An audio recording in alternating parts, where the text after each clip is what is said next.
Han Bianqi, seorang pendekar yang sangat percaya diri, menjadi lawan pertama Lucian.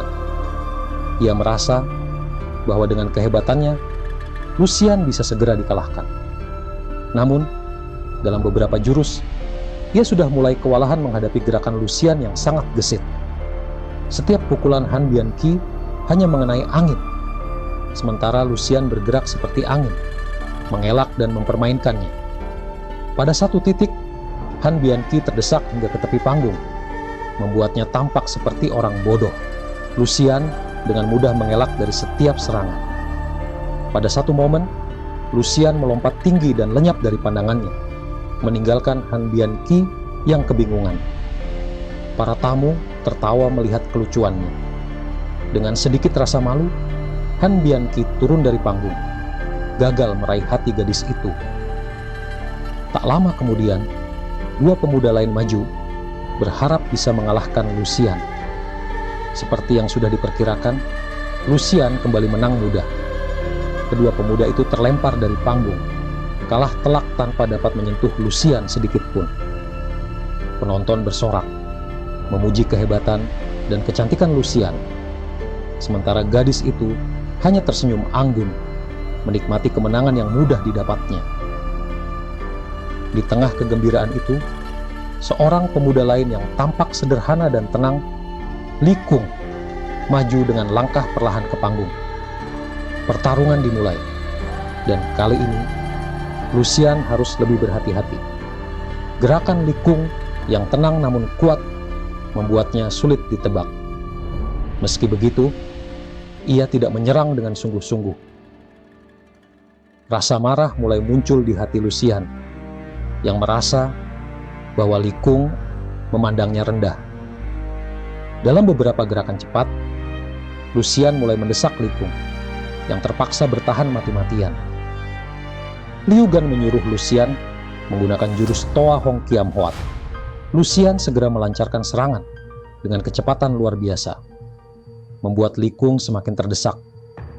Akhirnya, dengan pukulan telak di lehernya, Li Kung jatuh dan kalah.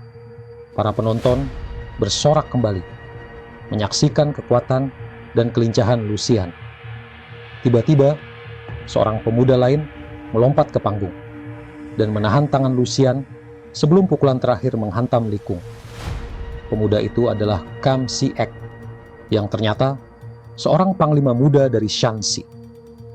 Dengan nada tenang, ia memohon agar Lucian berhenti bertarung dan tidak membuat sayembara ini menjadi ajang yang memakan korban jiwa.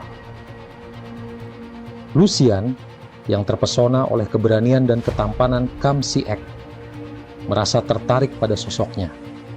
Namun, Kam Si-ek tetap pada pendiriannya, menolak melanjutkan pertarungan dan segera meninggalkan panggung. Lucian hanya bisa terdiam, hatinya bergetar oleh pesona Kam Si-ek. Di tengah kegaduhan itu, Kui Seng yang sejak awal memperhatikan dengan tenang, dipaksa oleh Liu Gan untuk maju dan melawan Lucian.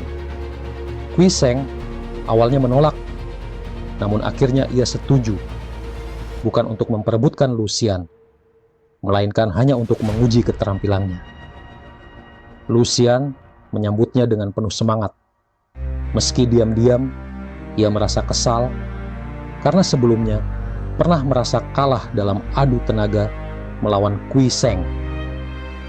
Pertarungan Kui Seng dan Lucian menjadi sorotan utama. Kui Seng menghindari serangan-serangan Lucian dengan mudah, membuat gadis itu semakin frustasi. Akhirnya, atas perintah ayahnya, Lucian menggunakan jurus Pat Mo Kiam atau ilmu pedang 8 iblis. Jurus andalan yang sangat sulit dilawan. Kui Seng pun mengeluarkan kipasnya, dan dalam beberapa gerakan anggun, dia berhasil melucuti pedang Lucian dan memenangkan pertarungan. Sorak-sorai penonton menggema menyambut kemenangan Kui Seng. Liu Gan dengan senang hati mengumumkan bahwa Kui Seng adalah pemenang. Lucian, yang merasa malu sekaligus terpesona, segera meninggalkan panggung. Kui Seng, meskipun mencintai Lucian, merasa hatinya masih ragu. Apakah dia bisa bersama dengan gadis yang memiliki sifat begitu berbeda dengannya? Namun, di dalam hatinya ia tahu, Lucian telah meninggalkan kesan mendalam di hatinya. Sebuah awal yang mungkin bisa mengubah hidup mereka berdua.